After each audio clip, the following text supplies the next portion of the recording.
Am I the bad guy for demanding that my wife give both our sons the same gifts or nothing at all, even if it ruined my marriage? Hi Reddit, my name is Joe. I'm 39 years old, and if you are reading this, it is because I no longer know if I was a good husband, a bad father, or just a man who tried to do things right and failed anyway. A few years ago, I made a silent promise, the kind of promise you don't say out loud, but carry in your chest every day. I promised that my son would never feel like he was less than anyone else, that he would never live through what I lived through as a child, that he would always be a priority, and today I am writing this from a borrowed apartment surrounded by boxes with my son locked in his room and a feeling of defeat crushing me. It all started about 6 years ago. My ex-wife left me when Josh, my son, was just 5. She said I was a failure, that this wasn't the life she wanted, and she left without looking back, leaving me with a broken little boy and my self-esteem in tatters. I can't lie, it hurt more than I wanted to admit, but it was also what forced me to wake up because I didn't have time for self-pity. I had a son who needed me.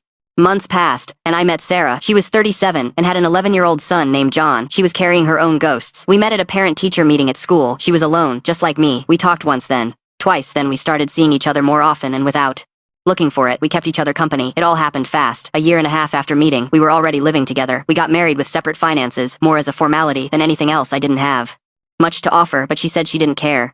For a while, we thought we were doing things right. Josh and John weren't friends, but they coexisted. We worked hard. The house was full at least. But like all things that seem stable, they started to creak where you least expect it the first. Noise came from Sarah's family, wealthy people, the kind who smile a lot but judge your shoes before your words. I remember the first time I had dinner with them. Well, if you're happy, daughter, her mother said. I would have expected something better, but it's your decision. Sarah defended me. She took my hand and made it clear she chose me over them, and although that made me feel safe, I also saw what it cost her. Sarah cut a lot of ties for me. She distanced herself from her family and lost the support, but they stayed in contact for John. He was the favorite grandson, the silent heir. At first I didn't mind that they gave gifts only to John, that they invited him on trips, that they bought him designer clothes. I told myself Josh has me, he doesn't need more. I swallowed my pride. I repeated to myself that love compensates for everything until Josh started to notice he was 9 years old when after one Christmas he asked me, why do they never give me anything? He said it while putting away his only new shirt in the closet next to the 3 new coats John had received that same day. I didn't know what to tell him. I just hugged him that night. I talked to Sarah. She told me she couldn't force her family to accept Josh as a grandson, but we can make it up to him ourselves, she promised. And we did, or we tried. We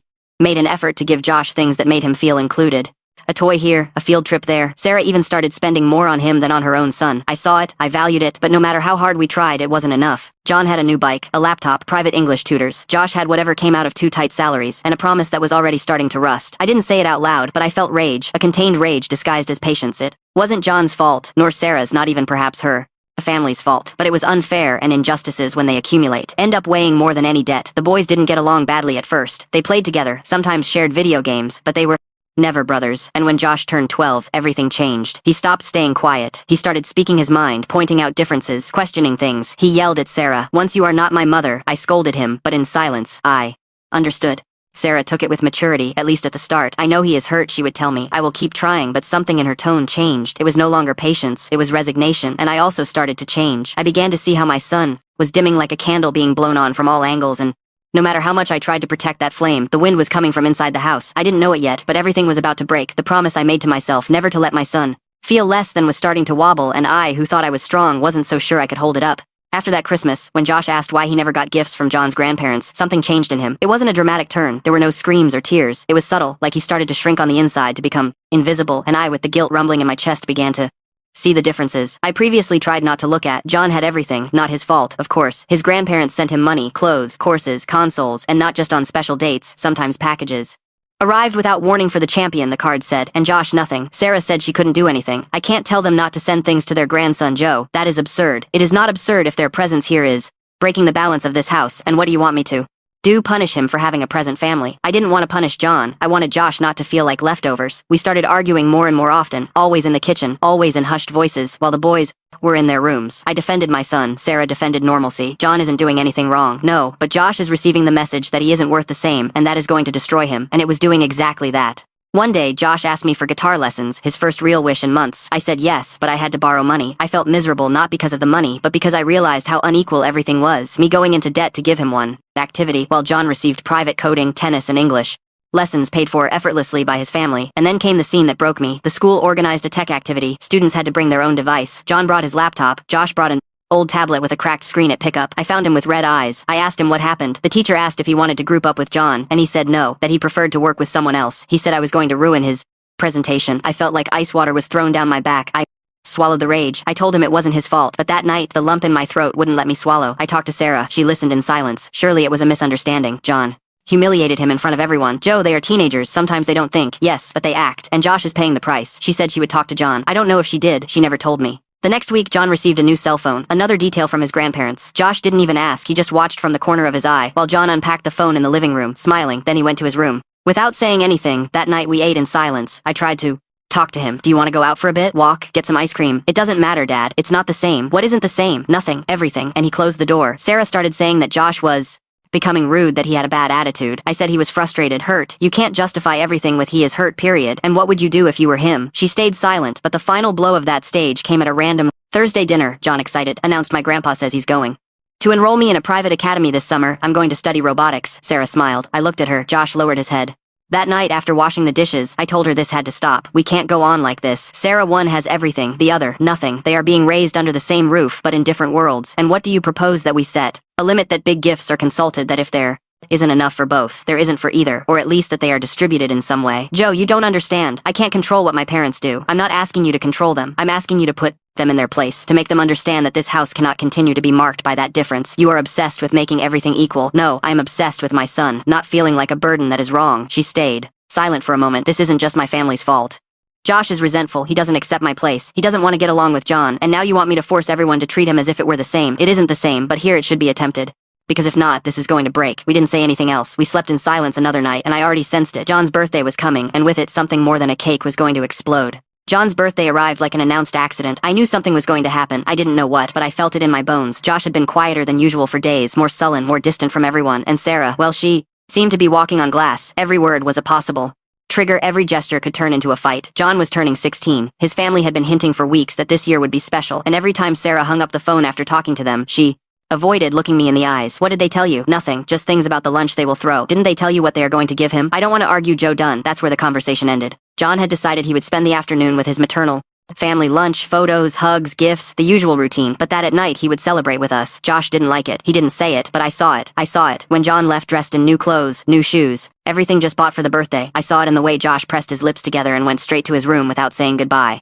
At 6, John came back. He was wearing a smile so big it seemed the world fit perfectly between his teeth. He had that glow that only rich teenagers know, the one of knowing that life already has a paved road for them. Sarah hugged him. I watched. Josh came down the stairs slowly, as if he were going to face a verdict. How did it go, son? Asked Sarah with an emotion that almost hurt to see. John adjusted his cap and replied, it was incredible, the best birthday of my life. And then he dropped the bomb. They gave me a car. Silence. Sorry, I asked, unable to help myself. Yes, a car well used, but it's perfect. And also, they set up a college fund between my uncles, my grandparents, and my mom. I practically have college paid for. Josh froze. I saw his hands closing into fists under the table. I saw him swallow saliva.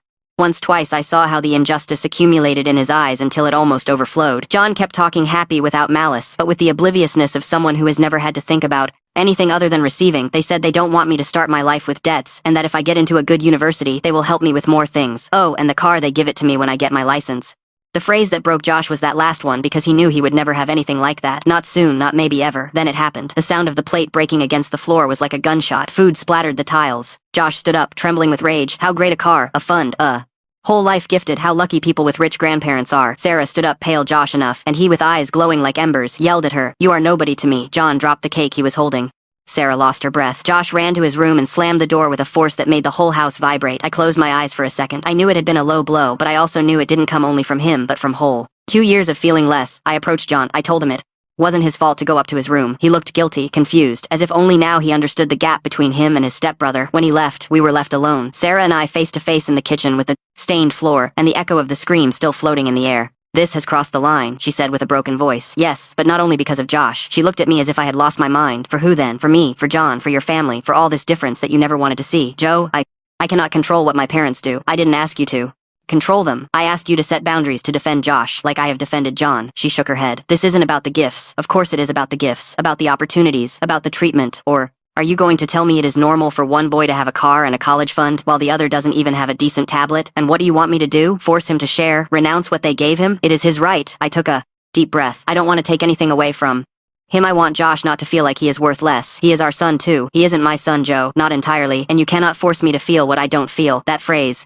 was the true blow of the night. Not The car, not the fund, not the screaming, that was what started to break us. She saw my face and looked down, perhaps regretful, but it was too late. We slept without speaking again, and while the house sank into silence, I knew with absolute clarity, something that froze my soul. The big explosion was still to come.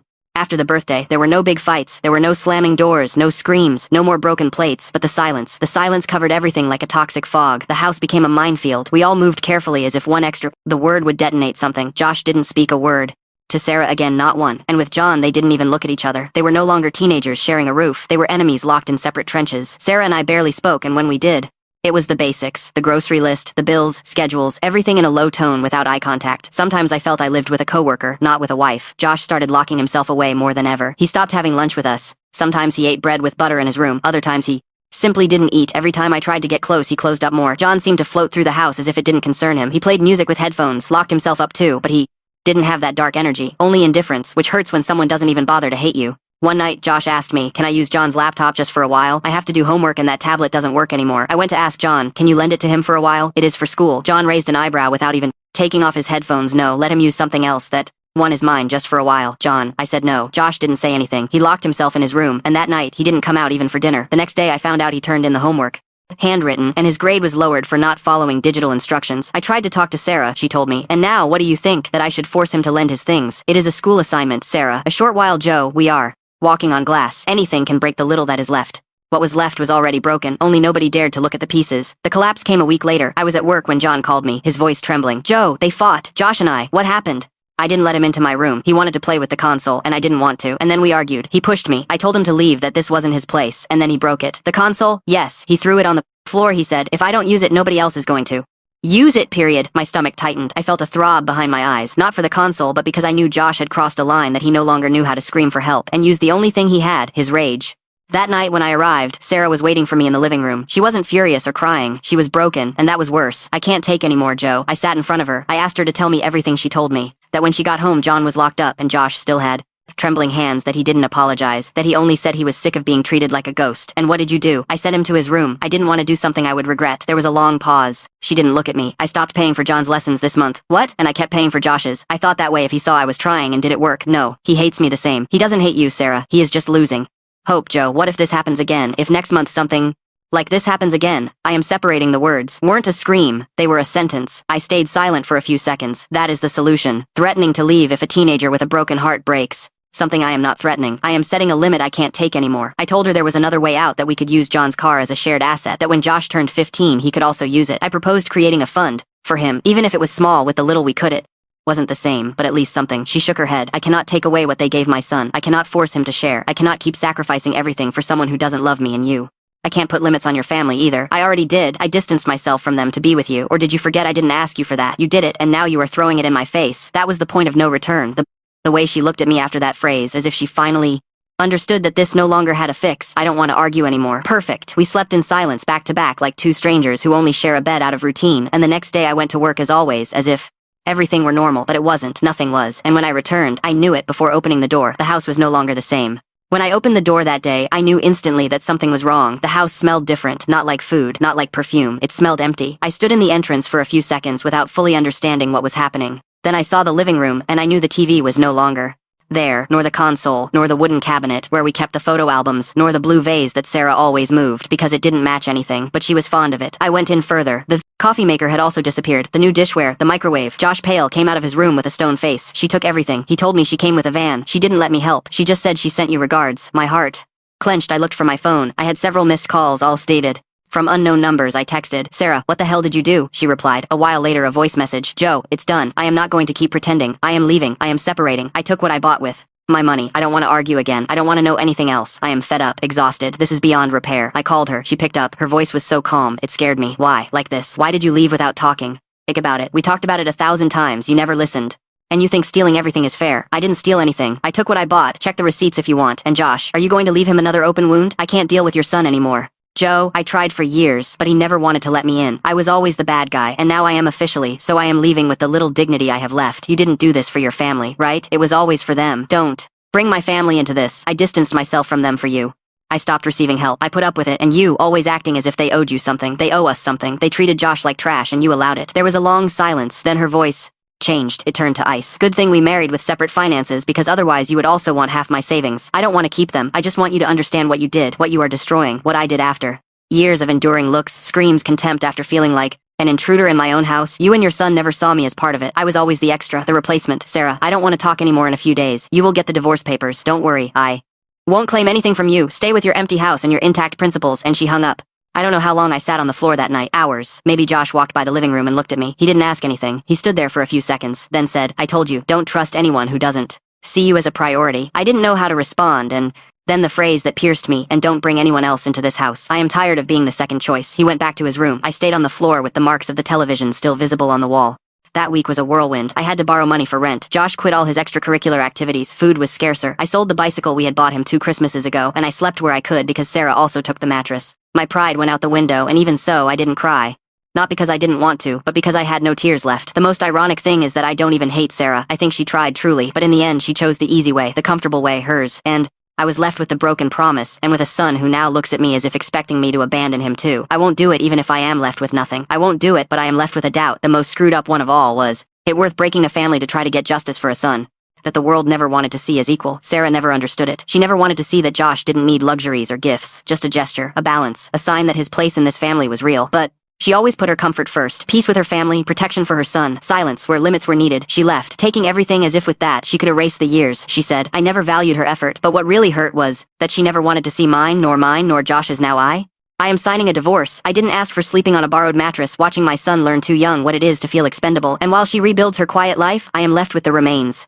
With the son who was always on the margins, with the guilt of having chosen wrong, and with a single certainty, it wasn't justice that broke this family. It was the inability to understand it. Comment 1 seriously. Are you blaming your wife for not unconditionally loving a child who wasn't hers, while your own son treated her like trash? She at least tried. Response. And what about my son? Did he have to keep feeling like the to spare part, while everyone acted like nothing was happening? I didn't force anyone to love him. I just asked for respect and balance, that they not treat him like a piece of furniture. Comment 2. I read the whole thing and I can only tell you something: you failed as a partner, as a stepfather, and as a father, not for what you asked, but for how you handled it. You let it escalate until it destroyed everything. Response. Do you think I don't realize that? Of course I let it escalate, but I did it because every time I talked about the subject, they treated me like I was exaggerating. I stayed silent to keep the peace, and in the end, I lost everything. Comment 3. You wanted equality, but that is not forcing a teenager to share his car or college fund. That is pure envy disguised as justice. Response. I never asked them to take away the car. I asked them to share it, a gesture, something to help close the gap. Is it so terrible to believe that both boys feel part of the same family? Comment 4. Your problem was with your wife's family, but you went against her and her